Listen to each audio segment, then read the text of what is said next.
That's the sound of the coffee pouring. Welcome to the Doctor's Brew. I'm your host, Dr. Abdelaziz Khayyat, and having coffee with us today is Dr. Yasmine Zurba.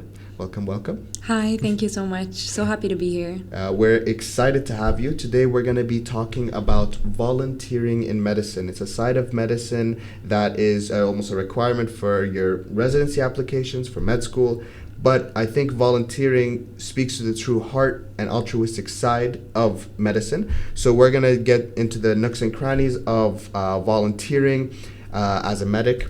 And sharing her experience with us today is Dr. Yasmine Zurba. And we're thrilled to have her because not only is she big on volunteering, and she's gained considerable fame for it here in Kuwait, she has also maintained a level of public outreach, which I find admirable. Really, honestly, when I was creating the Doctor's Brew page, when we were working on it, when I was looking at my account, I was also looking at your account as well. Oh, yeah, no, that's seriously. so nice. So I'm honored. So we're so happy to have you here. She's an activist, a volleyball player, and a doctor, internal medicine resident based here in Kuwait. So I'm really excited to dive right in. But before we go in, I want to talk a little bit first about our partners for this episode. Today is not a coffee partner. It's actually Dream Med, which is apparel scrubs line that is actually based here in the Khalij in the UAE. We promoted them on our page the other day. Sorry, I need to have my coffee. I'm wearing their scrubs right now.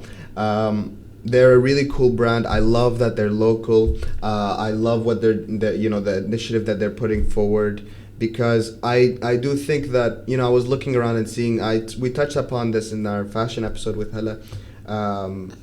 I've seen how everybody's wearing, the typical scrub brands, and it's nice to see some diversity, and it's nice to see stuff happening locally. And I also like that they cater a little bit to the culture as well. So they have also, in part of their scrub lines, is also hijabs as well. Yeah, that's so nice. So go give them, check out their page, check out their stuff. We're gonna, through the magic of editing, we will put over their links over here.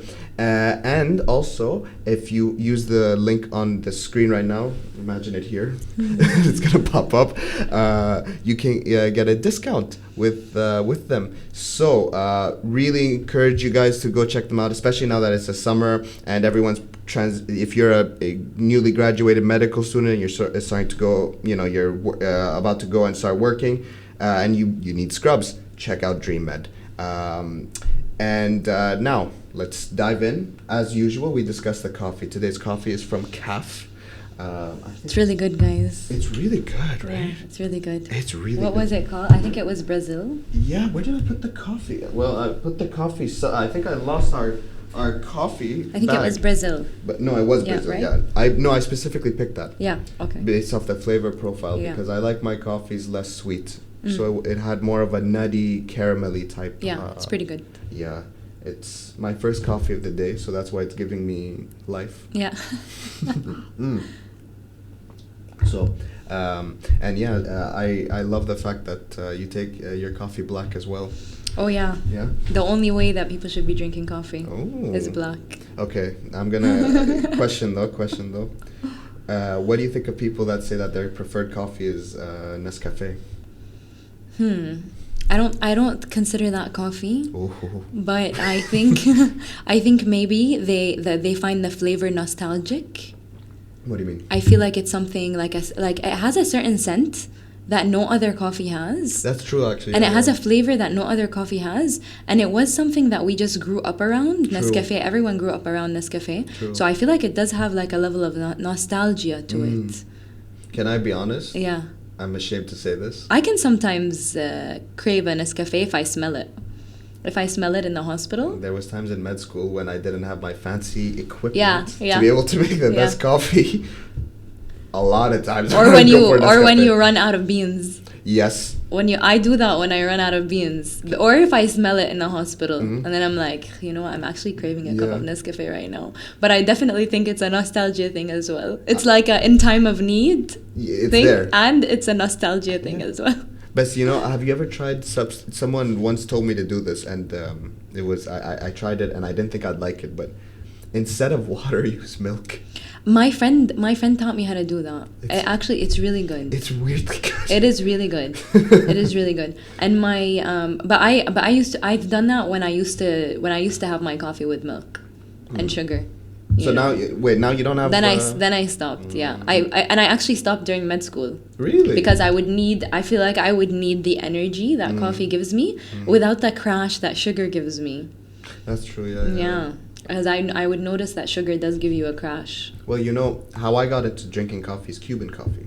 Oh. Yeah. So my grandfather. What's that like? So Cuban coffee is legit, technically it'd be beans and coffee made in Cuba. But there's a lot of, one thing that the Cubans do quite characteristically is when they make an espresso, they put sugar in when they're packing the espresso itself, they put sugar in it. Okay. Makes it brews with it. Exactly. Okay. And it comes out more foamy. And okay. It's really delicious. Okay, and then usually we have cortaditos, which is they're not I'd say they're the middle between, let's say, a macchiato and a cappuccino. Okay. Size wise. Yeah. So Cuban coffee inherently is sweet, right? So my grandfather would make for me Cuban coffee, and then once I told him, "Oh, no sugar, please," he was like, "Okay." So he made for me the coffee, and I saw him make it, and then I drink it. I'm like, this is sweet. And then as I'm watching him, he's putting even more sugar on his coffee. And that was when I pieced together, they put the sugar. There's no such thing as no sugar. But that's why whenever I go to Miami, if you go and look at some of the Cuban cafes, stuff like that, and restaurants, I really recommend get a cortadito. Oh, I'm so gonna try that. Yeah. You will not regret. Yeah, I'm so gonna try that. You won't regret. So let's dive in here. Before we get into volunteering, I want to know the fascinating tale, which is you. Oh, that's a very general question. Yeah. So okay. So medicine. So what do you want to know? Medicine. How do you get in? What's your story? Okay. So I went into medicine as everyone else did when we were 18, and we had no idea what medicine was. And we all, I guess, for a lot of us, the story was, as kids, we wanted to be doctors, and we always dreamt of helping people, and that was the number one thing on our list. And I remember when I was trying to pick my major, I remember a little Yasmin writing a to-do list, a pros and cons list of going into medicine, because my family actually tried to I don't want to say they pushed me away from medicine, but they tried to tell me that medicine was a difficult path, and that it wasn't what we see in the movies. And obviously we all watched Grey's Anatomy in high school, so we all saw the pretty parts of medicine. And so they tried to show me what medicine was like in real life. And I ended up doing this pros and cons list. And I remember writing in my first point, I get to help people. And that, while that is true in medicine, it also comes with a lot of ugly things as well. And you're not spending every single day helping people. There's a lot of paperwork. There's a lot of dirty work. There's a lot of there are just a lot of days where you have to remind yourself that you are at the end of the day helping these people who are. I forget. Yeah. I'm gonna be honest. Yeah. When I'm sitting there studying for hours and hours and hours, I forget. I know it's important to remember what it's all about. Yeah. But I feel like this is something we don't say often enough. We're not honest about this. You get lost in it. Yeah. Sometimes the system kind of also gets you lost in it. And like you said, a lot of medicine is studying. It's not actually in the hospital. It's mostly most of your years and hours are going to be spent studying. Yeah. Even when you're on shift. Some people are grabbing their laptops, solving questions, reading their books. So yeah, you tend to forget. And I guess after that, I signed up for medical school. I went to KU Medicine. Shout out to KU Medicine. And then I guess my parents became supportive as I made my decision and went into medicine anyway, despite their advice, which I think is usually the other way around for a lot of people. Like a lot of people I went to university with, their parents talked them into going to medical school. So I think that was something that gave me more of a drive, that I chose it on my own, despite what the advice people gave me. And it showed me at the end of the day that it was my decision to go into it. And even in the bad days and in the more challenging times, I always reminded myself that I did it for myself. And I think it's something that helped me get through the obstacles more. So that was the beginning of Dr. Zurba. And then after medical school, I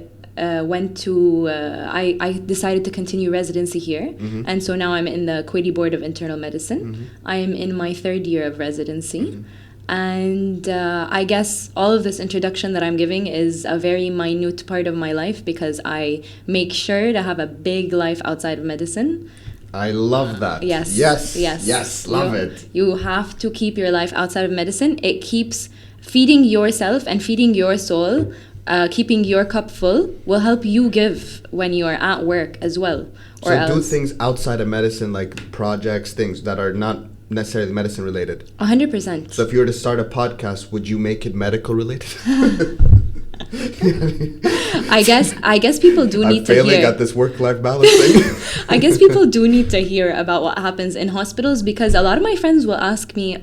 A lot of my friends are not in medicine, and a lot of them will ask me questions and want to know what happens and stories, and they don't know much of what really happens in the hospital. So it's nice to be transparent about it, especially since I feel like I'm very proud of your podcast, and I really enjoy watching it because I feel like every time I do, the people you're interviewing along with yourself are being very transparent. Yeah, we've been, honestly, the guests who have come on, they're pouring their heart out and their soul, and I really appreciate that. Yeah, and I followed and have been supporting your podcast from day one because of how I felt like how I want to say nothing feels rehearsed. You know what I mean? It really isn't. Exactly. It really isn't. And you just want to hear something real. Yeah. So I actually shout out to the Doctor's Brew, you guys. I really appreciate that. Thank really you. Good coffee as well. Yeah, right. Can I just say calf? I was really surprised because calf is usually my sweet tooth coffee. Oh. Because of the ice cream. Yeah. Yeah. That's amazing. Thank you so much for that.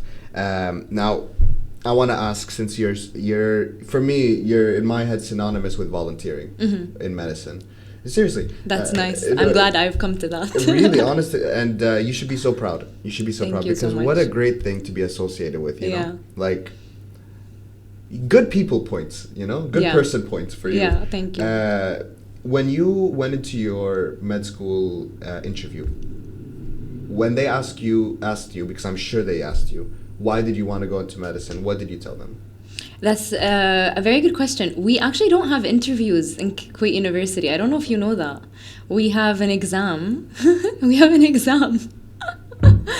should have an interview. What? Yeah, we don't. I was so proud of that question. Okay. We don't. We have an exam. Okay. But we have we had interviews for our residency program.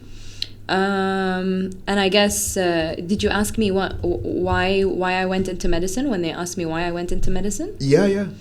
When I'm asked that question in general by my professors, by when they ask me why I went into internal medicine and things like that, you have to give them a little bit of what they want to hear just for the interview. But in reality, my true answer was always that I really, really, really find my place in helping people. As much as I do really like benefiting people, I also just feel a huge sense of belonging with the people who I volunteer with as well. Okay. I always feel it's honestly a sense of belonging. No matter where you are, I volunteered all over the world. I do not limit myself to volunteering in Kuwait. Partly also, I guess, there aren't many opportunities here for volunteering, I think. That's something actually I want to get into. Yeah, compared to other places. For sure. But like, no matter where I am in the world, I will feel a huge sense of belonging with the group that I'm a part of and I'm volunteering with, which is, I think, just so beautiful. You feel more like a global citizen. Truly, like some of my most formative experiences in my life came from in high school doing volunteering trips.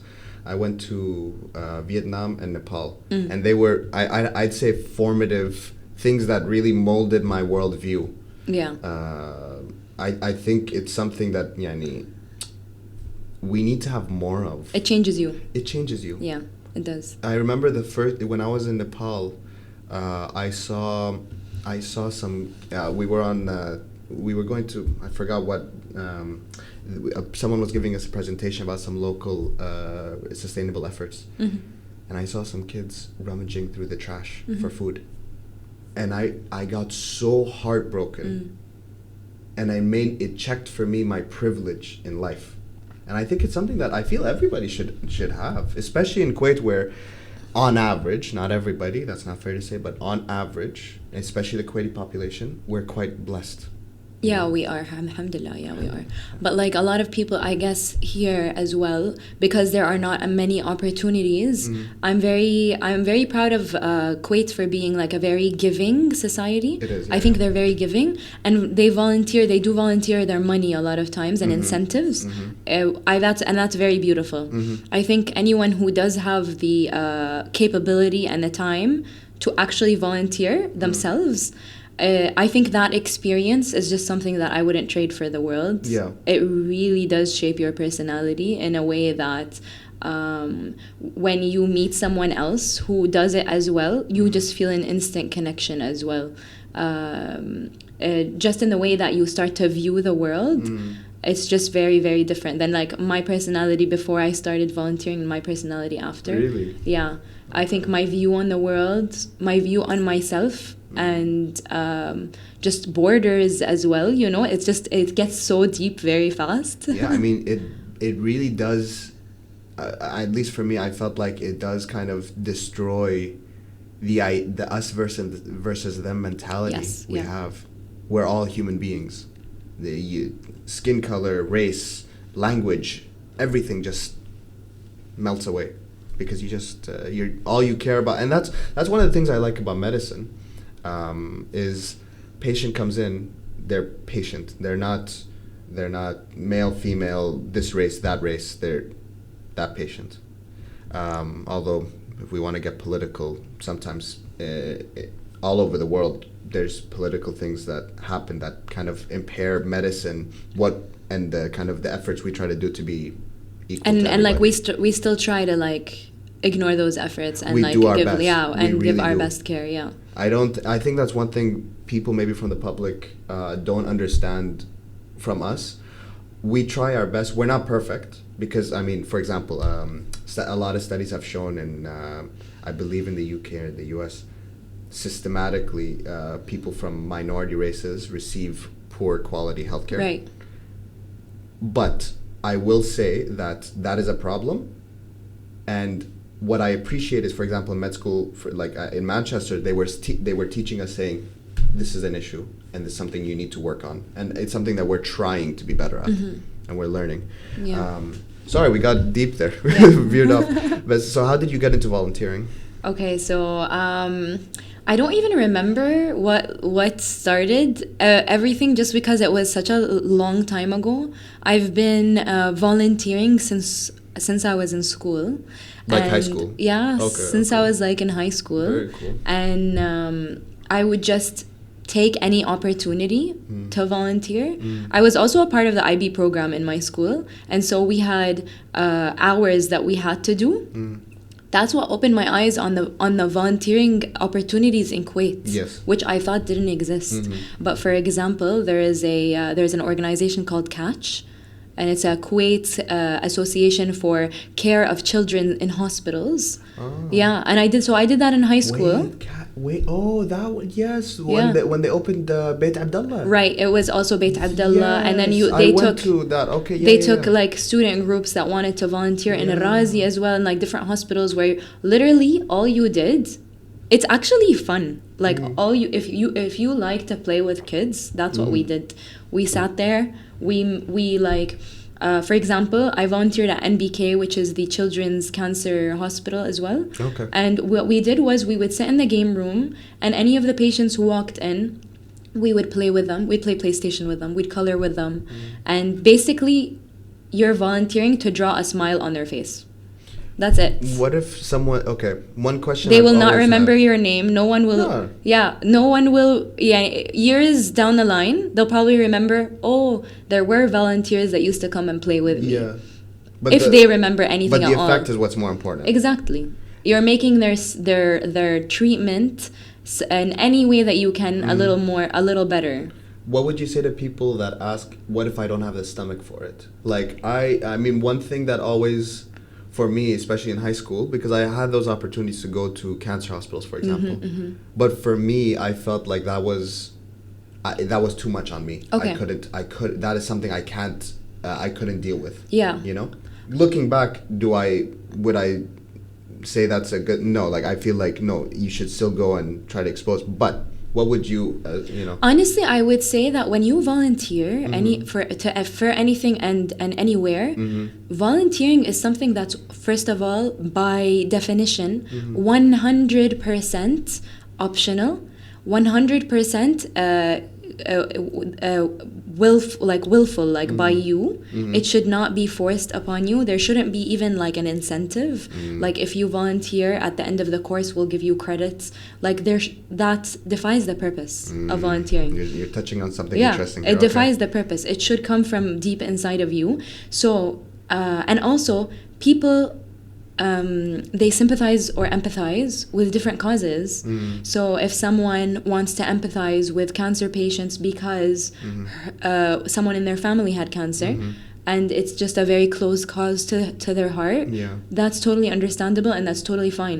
People will always pick the cause that's closer to their heart. Yeah, naturally. And obviously something that they can, like you said, stomach, or something that they can handle, because you want to go there and put a smile on their face. You don't want to go there and be like bothered or like for it to show somehow on your face. And that's human. It's bound to happen if that's how you feel.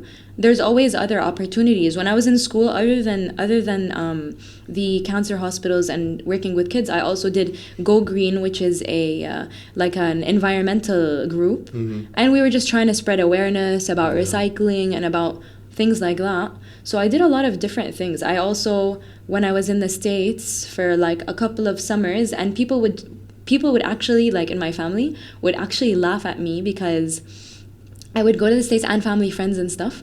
I would go to the States and it was my time off from university, and they would say, "Do you really want to come here and volunteer? Like, is that what you want to do with your summer vacation?" And in my head, I was just so excited, and I was like, fingers crossed they accept me to volunteer. And so I did some time there in hospitals as well, and it was more like going to the ER, putting the right triage bracelet on the patient's hand based on the severity of their illness. So it was just like things that I felt like I could learn from. And I think I enjoyed giving my time to something that I felt like was bigger than all of us.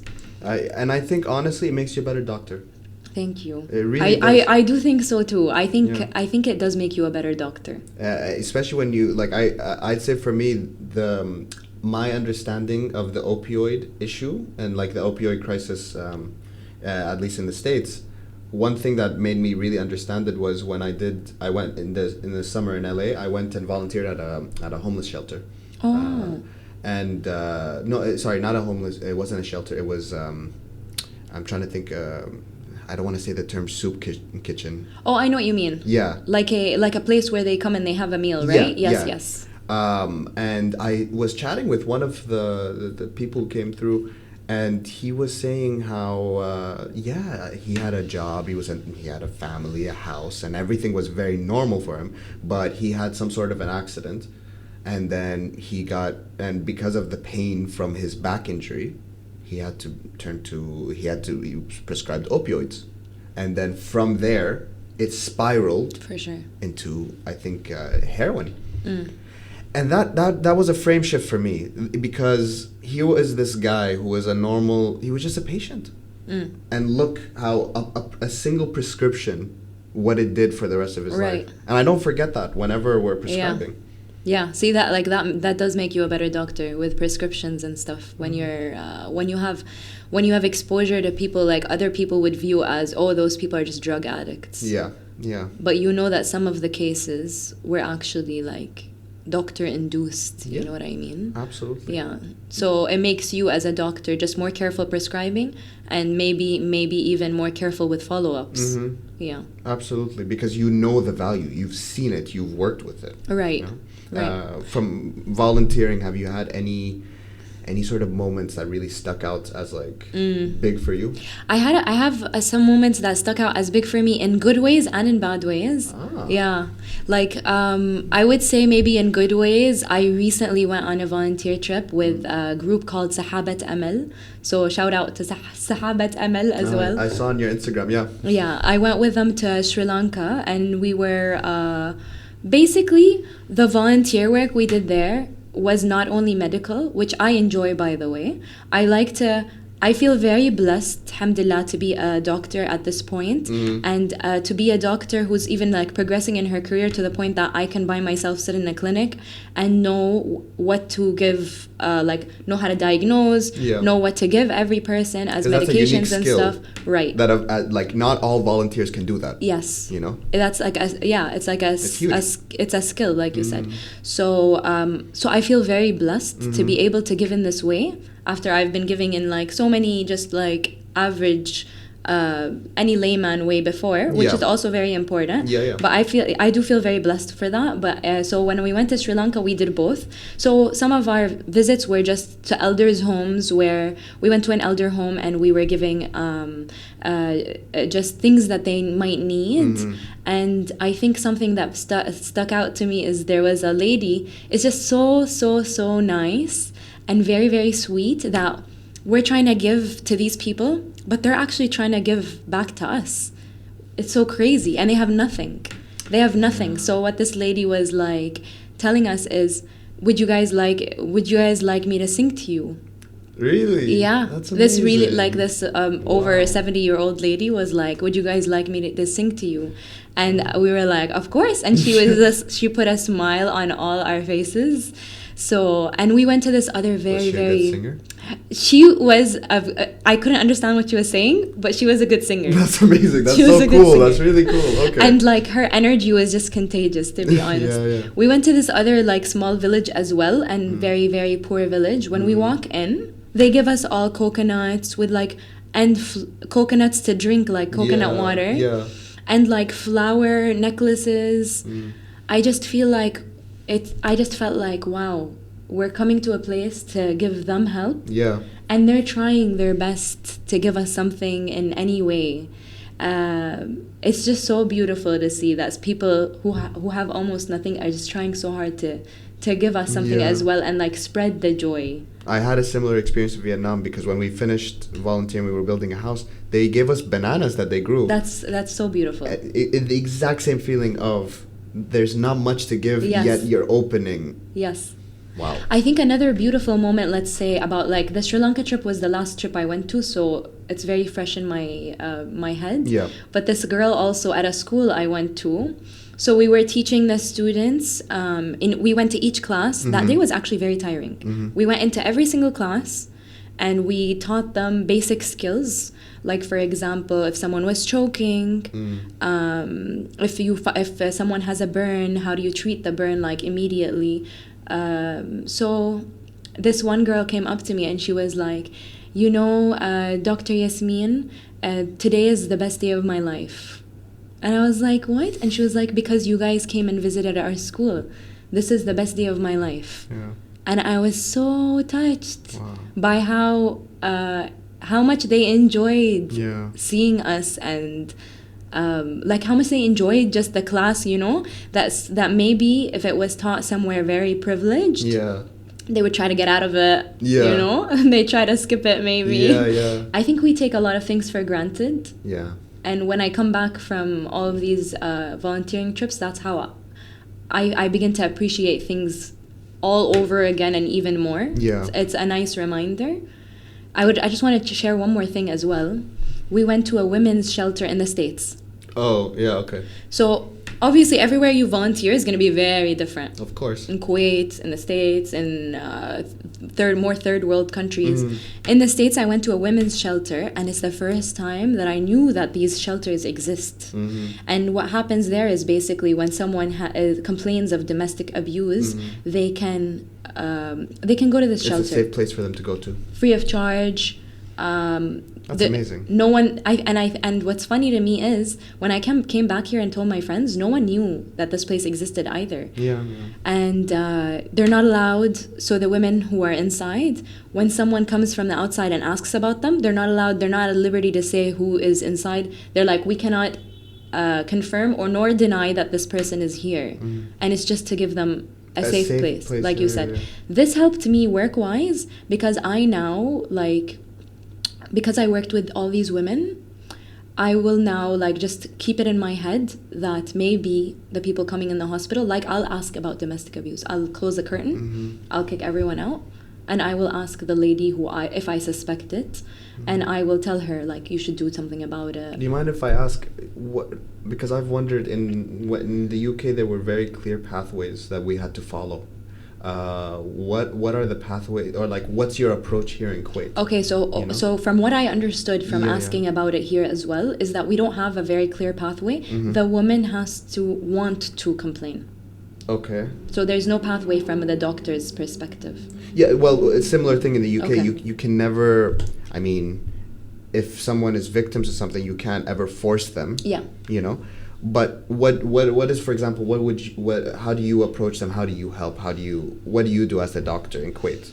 I will try to ask them also because we need to know what caused the injury as well. And because if she is now in the hospital and she gets a police report, that can help her case. So I will tell her that. And then obviously, like you said, nothing in medicine or in the hospital as a whole, where we are not supposed to be judgmental and we are not supposed to be the ones be connected to the law actually in any judgmental or your action Because has a that's not our consequence. place. It's not our place. It's not our place. So I'll recommend it, and I'll tell her what her rights are. Some of them they don't know what their rights are. Yeah. So I do think it is our role to tell them what their rights are. You know what I mean? Or tell them how they can get a police report from the hospital. Yeah. And then whatever they decide to do, that's the thing with everything in medicine. It always comes down to, we're going to give you the treatment, we're going to give you the options, we're going to give you the information. Whatever you want to do, we will support. Yes. As long as not, not indicated or illegal. Yeah, you're a human being. If I recommend, if you are coming to me with whatever diabetes and I recommend all the pills in the world and you want to leave and take none of it, it's up to you. Yeah. And I like how this highlights the value of volunteering and how it changes your practice, because it's your practice. Yes. As a doctor, it's not just residency check. Right. I did that. That's really cool. But you mentioned that there's some ways that it's not, the bad experiences, or you said something Yeah. Yeah, what do you mean? I just felt how you said sometimes you go places that you can't stomach. Mm-hmm. I felt like some places I went to did make me very emotional, and I'm alhamdulillah very good at not showing that I do that I will get emotional. But at that women's shelter, I did get emotional. It's very tragic. It's a lot of things that you see while volunteering are just very sad to see. Yeah. So it's definitely not a walk in the park. Mm-mm. I guess when I come back or when I'm talking to people about what I did, it sounds very fancy sometimes. Oh, I went here and I went there and it was nice and I gained a lot, but I also saw a lot that bothers your heart, you know? Yeah, and I think that's an important disclaimer to make. Yeah. And it's not going to just be, wow, this is great. It's not for you know? everyone. I will say that. And I Really? will also say that I will never judge someone who cannot see this stuff or go on one of these like very intense trips or like but I will say that, like I said previously, there is a place for everyone. So one of the places, for example, that I volunteered at was literally a place called the Boys and Girls Club, and it's in the States. Yeah. And what you do is it's like a fun place for kids Is to that go. the YMCA? It's not, but it's very close to that. Oh, okay. It's very close to that. Yeah, yeah. It's basically a place where they go and play. You walk in and you play with the kids. So you can always volunteer anywhere. You can clean up a beach. Yes, and the Boys and Girls Club is usually in an underprivileged area. Yeah. Okay. So you walk in and you play with the kids. Yeah, you can clean the beach. There's always something You can do give iftar back, sa'im in Kuwait. Yeah, So there are things available here as well. Like I can talk a bit about that if you want. I'd love to hear, because so for me, when I came back to Kuwait, I was looking for volunteering opportunities. Yeah. And I realized something. Where are they? Why isn't anyone talking? Oh, sorry. Yeah. Why isn't anyone talking about them? In Kuwait. Like, Yeah. Okay, yes, maybe we can go on a trip to this or that, fine. But I'm talking about within Kuwait, it is impossible that there's not a need. And this is something I find interesting. Isn't it true in Kuwait that there's volunteering with, I don't know which organization, I think I'm getting them confused in my head, but you can work in like a Jam'iyya or McDonald's, or, right? Actually, I'm not sure about that, but I did hear recently. This is Yeah. a recent thing, right? Okay. Yeah, I recently heard something along those lines, but there are also rules to that. But what I mean there is, are like, rules. that's not necessarily like doing a job. Yeah. Is like a But I don't know menial if they job is- volunteer or if they get paid just a small amount. I'm not sure. I think they do get paid. Okay, cool. Because Yeah. what I was wondering was, okay, what about volunteering in the traditional sense of like just pure altruism for something in need that is lacking in because that's what volunteering is, you know, it's So in Kuwait, I've begun to notice that it's not like that. Yeah, I'm not from the States, and every time I go, I can literally look online, like for volunteering Yeah, yeah, yeah. opportunities. I don't know anyone who does it. I will join the group that I sign up with online. Yeah. It's so easy and accessible. in the UK as well. When I looked at opportunities, I was just like Literally, popped up, you yeah. send them an email. Sometimes you need to explain who you are and stuff, and it's just like Yeah, so they need to easy to vet get you, yeah, into. And you like meet the best people, obviously. Here in Kuwait, what you need to do is it's more word of mouth. You need to ask Yeah. around, and you need to ask people who do it. So a lot of people do ask me, like, oh, what group is this? Who did you go with? How can I get into it? I'd love to do this. Can I sign up with you next time? Can you let me know? And sometimes, honestly, it's a bit overwhelming as well, because I feel like I can't remember everyone who asked me. And it must be tough also, like, how can I put it? Let's say someone's here for a few months. Yeah.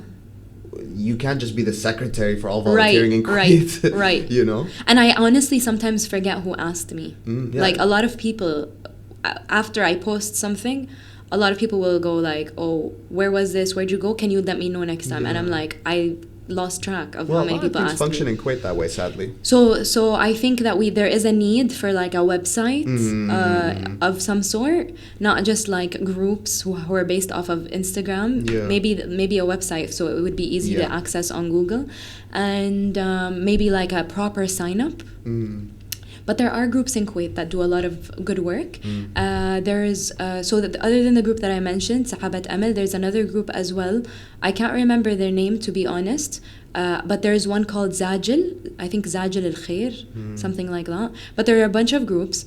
Most of their work is during Ramadan, because that's the month of giving in Kuwait. Which is beautiful, but I It mean, is. like, also we should be conscious Right. 24/7. You know? And like Yeah. for 24/7 stuff, what I've noticed, and I receive messages about from like the people I've met through volunteering, and actually my mom as well is very big on like she has a lot of connections to this family is in need, that family needs this, there are 2 orphans who need that, and so I'll receive a lot of messages from her as well.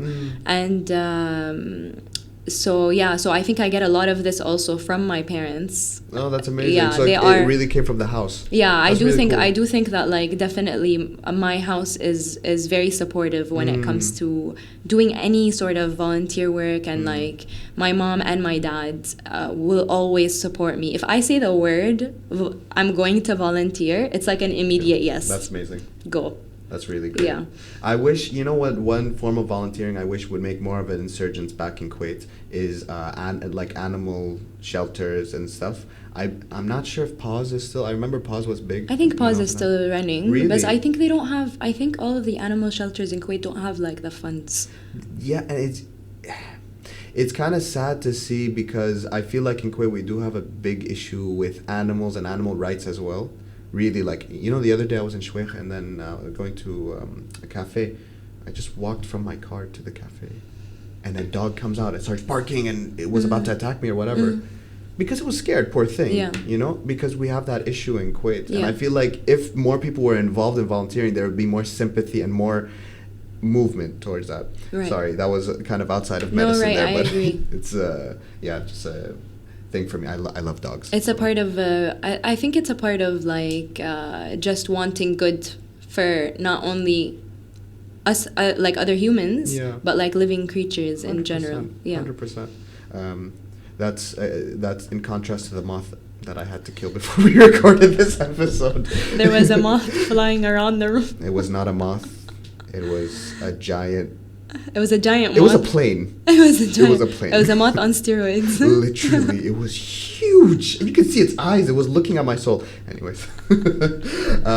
So I wanted to ask you and get your take on the culture of medicine with volunteering. Because one thing, let me disclose this with why I originally also wanted to hear why you got into medicine. Okay.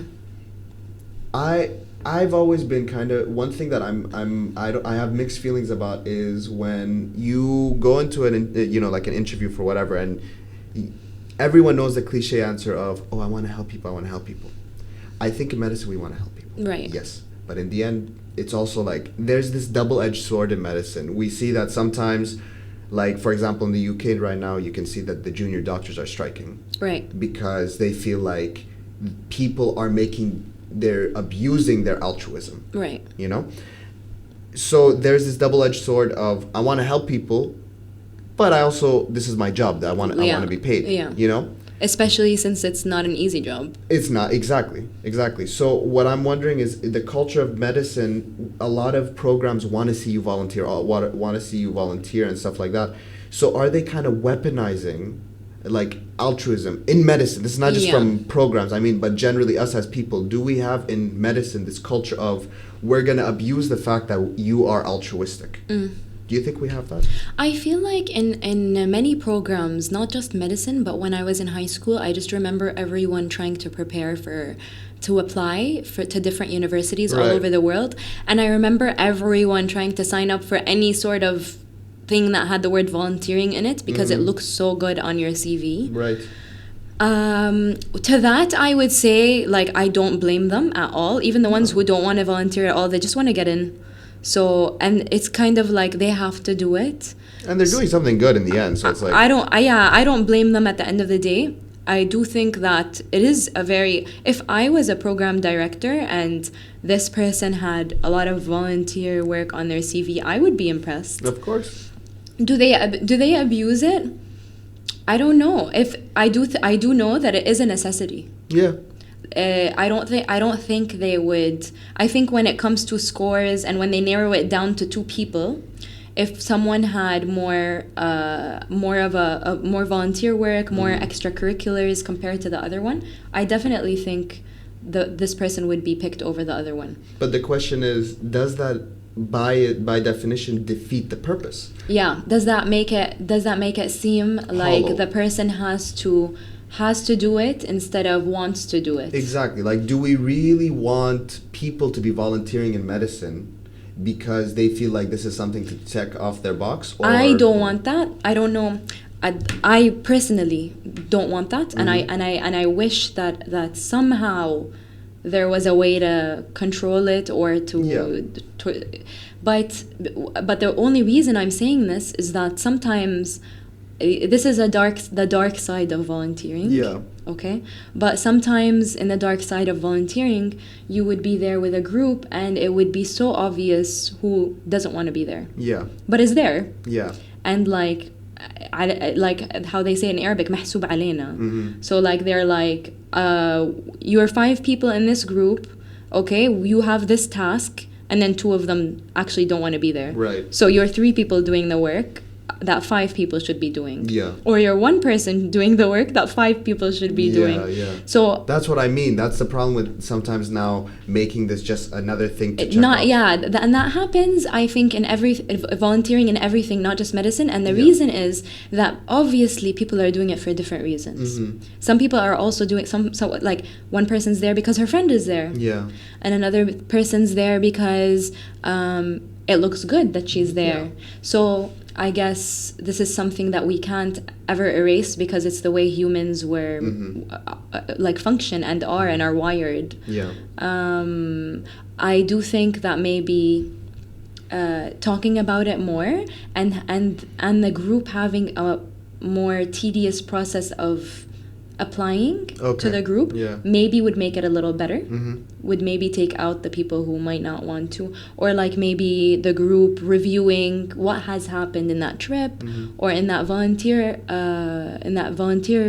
work day, maybe reviewing and maybe like talking to those people and telling them, listen, like if you don't want to be here, don't. because at the end of the day we're all volunteering our time and effort.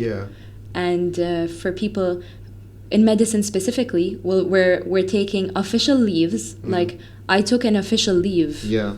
Let's call it your vacation. I took my vacation. Yeah. So I literally took the days where I could have been like on a beach somewhere. Yeah.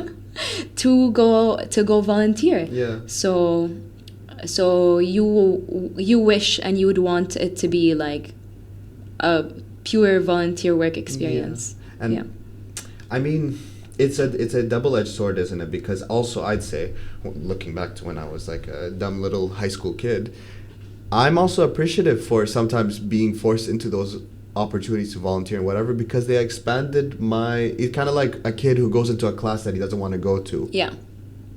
They still get something out of it. Right. So I feel like I still got, there is some benefit to kind of I never thought of that, but you're actually very right.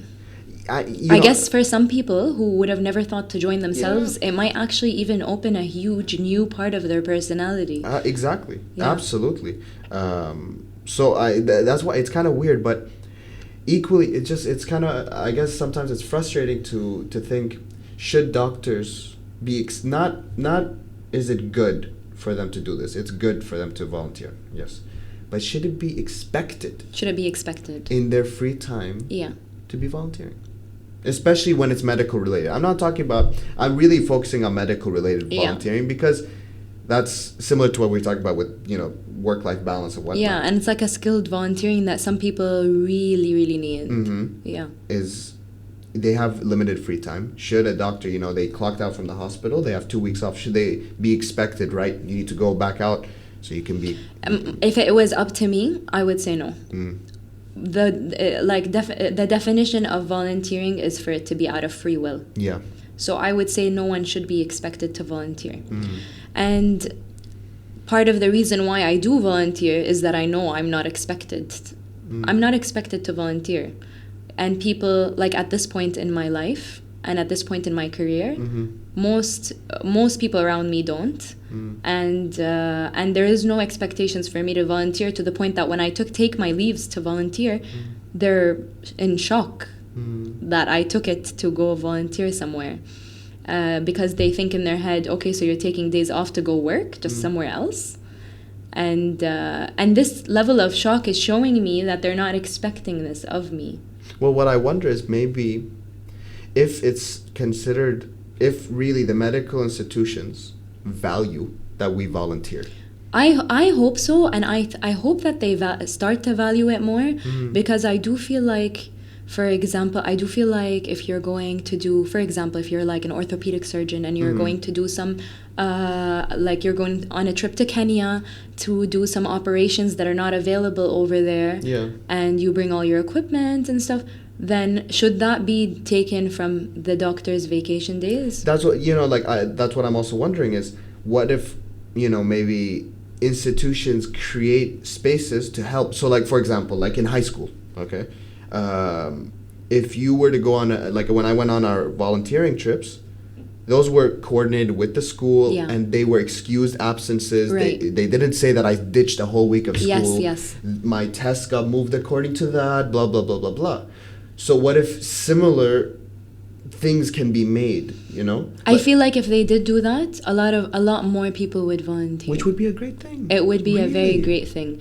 I feel like if they encouraged it, and they gave them, like you said, it's hard to find volunteering opportunity in Kuwait. So if they gave them the pathways and the ways to find volunteering opportunities, whether it be here or abroad, and they gave them this protected week where they could go do that, I definitely think more people would, because it is hard to go out of your way to find the stuff, to book your own tickets, to book your own hotels, and find out how you're gonna be transported to the different places.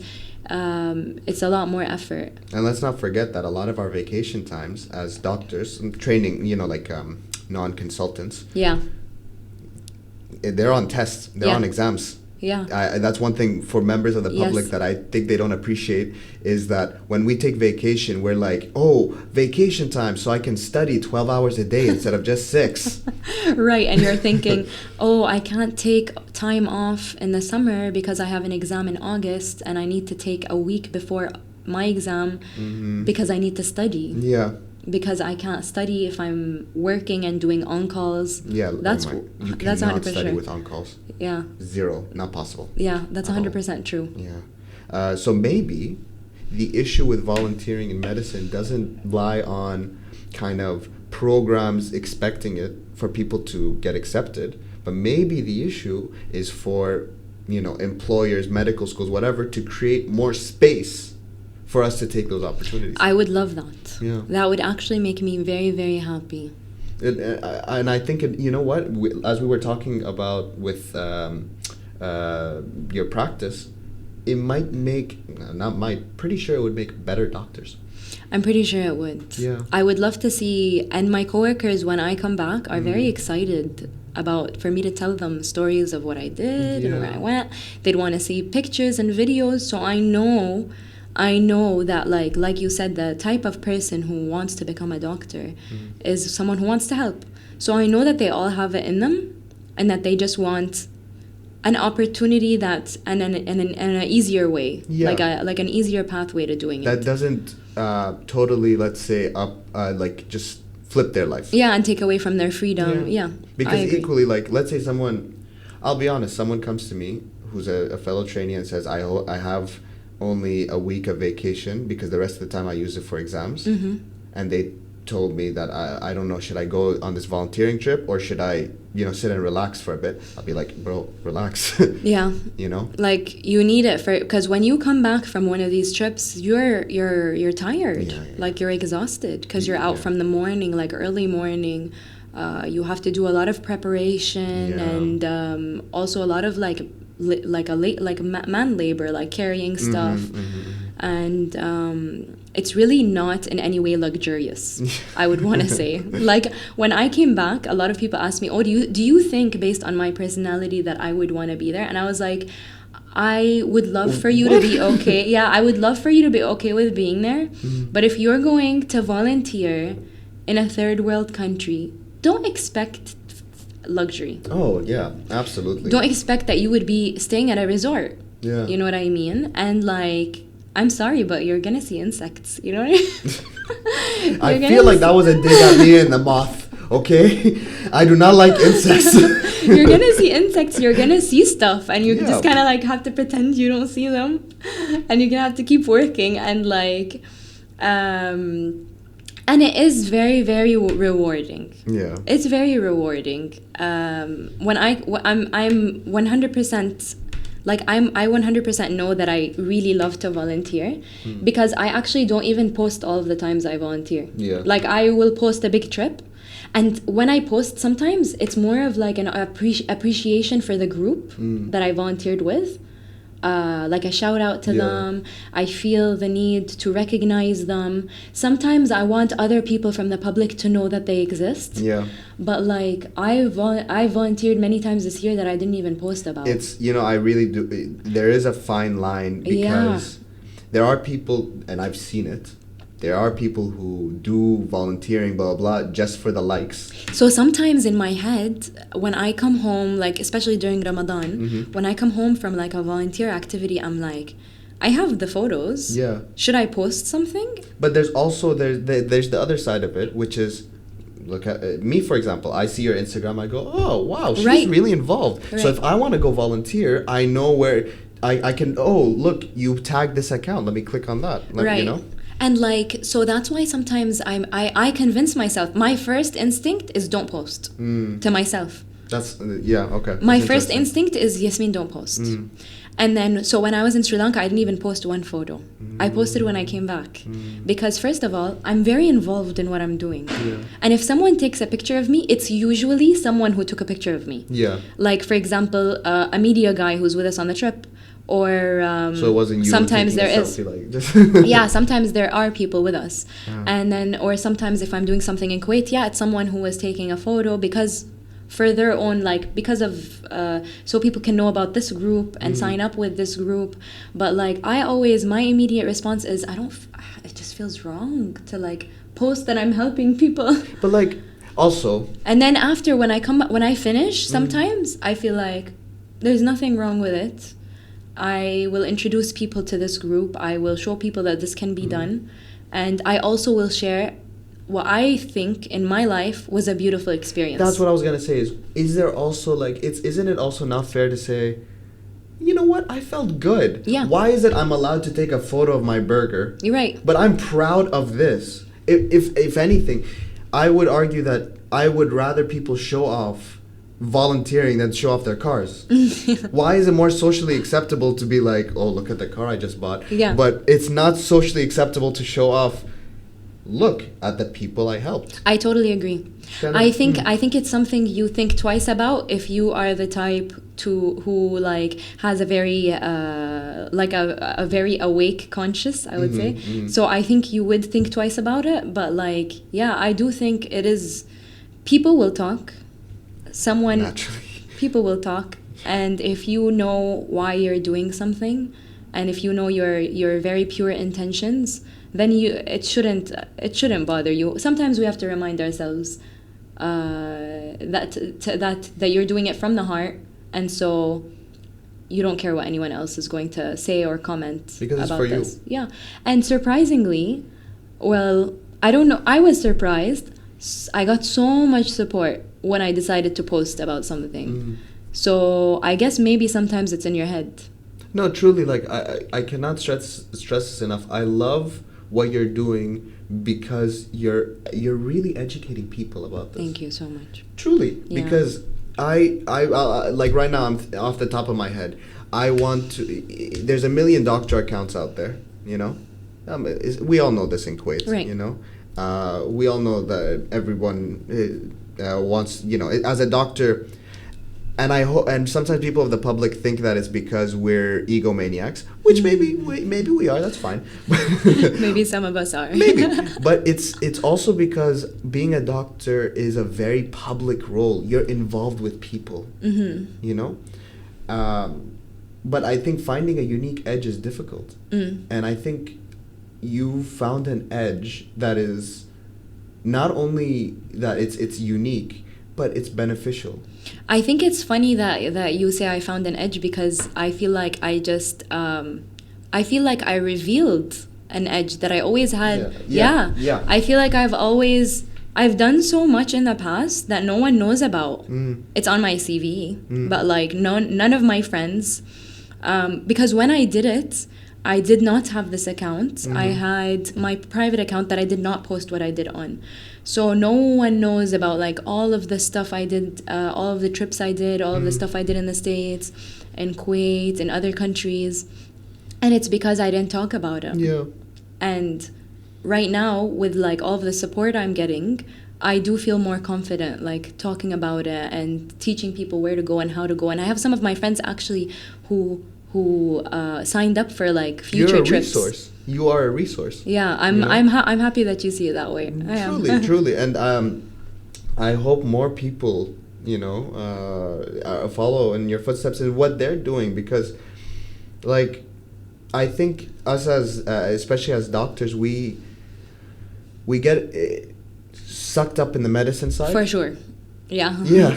For sure. There's other stuff going Yeah. on, and if you kind of just shine a little bit of a light on it, it'll be interesting, Like, I'm obsessed with talking, so, like, that's why I did a podcast. I'm just kidding, sorry. Appropriate. Gotta make fun of myself a little bit there. Really, thank you for what you're doing. Thank you so much. I appreciate it. The last thing that, just to wrap up this episode, I always love to ask this question, because the whole point of the Doctor's Brew has been for people who don't have doctors in their lives, who maybe want to pursue a career in medicine. I've always asked this question: is you have a cousin who is about to go to med school, about to maybe graduate med school, and you want to advise them on on volunteering in medicine. What speech would you give them? What would you tell them to do? Do I want to advise them on whether or not like they should go into medicine, or like about volunteering in medicine? Yeah, medicine. Specifically about that. Like, let's say, I don't know. I'm 14, right? Sorry, I'm 18. 18. Yeah, I forgot. Right? Imagine 15 years old in med school. 18's even a little young. Right. Oh, oof. That's a whole other thing. Okay, so I'm 18 and I'm about to go to med school, and I'm like, oh God, I don't know, like all, I feel like I have to volunteer to get into med school, and I don't know, what do I do here in Kuwait? There's no opportunity. Blah, blah, blah. What would you tell me?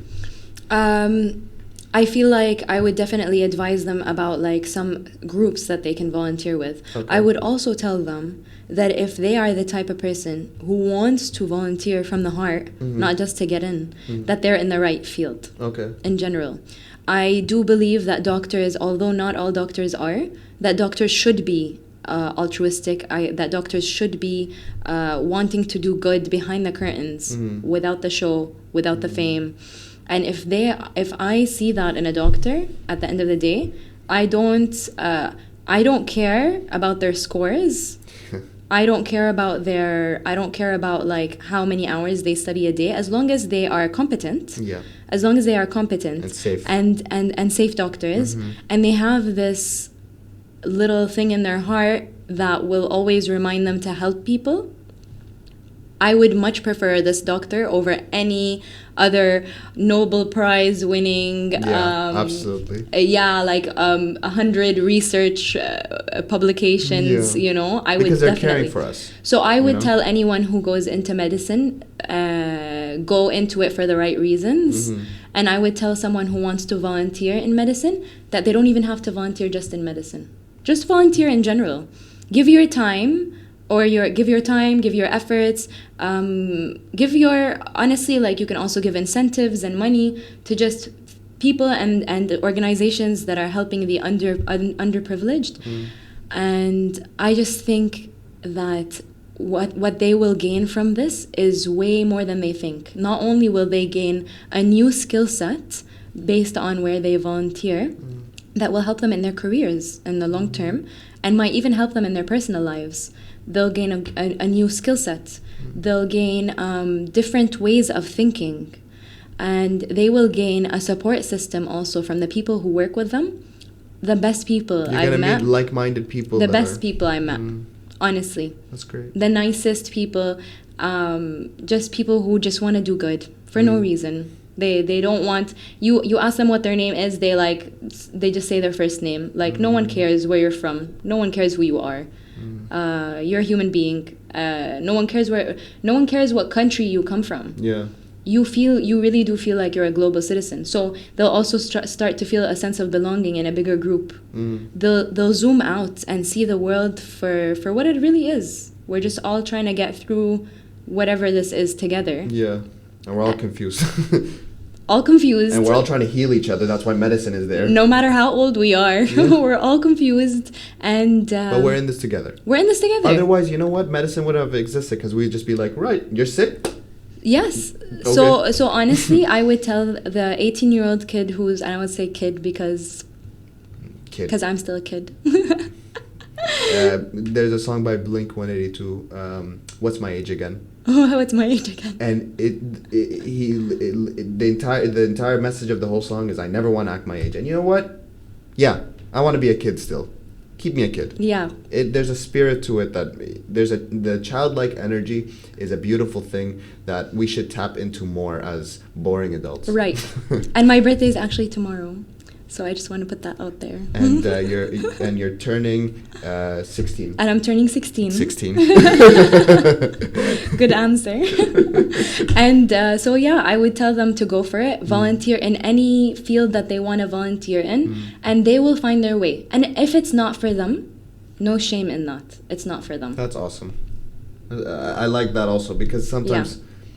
You also don't want to feel like someone is trying to flex on you. Like no, it's not for everyone. No. It's not for everyone. As long as they enjoy. Honestly, if they're not enjoying what they're doing, they don't have to do it. Yeah. As long as you're enjoying what you're doing, do that. Yeah. You can always help in other ways. There are other people helping. Yeah. So it's not something that every single person in the world has to do. I love that. Yeah. Well, I think that's a good place to wrap up the episode. This was an amazing episode. I really enjoyed it. Thank you, really. And again, thank you for spreading this message. I really hope someone out there is watching and takes something away from this.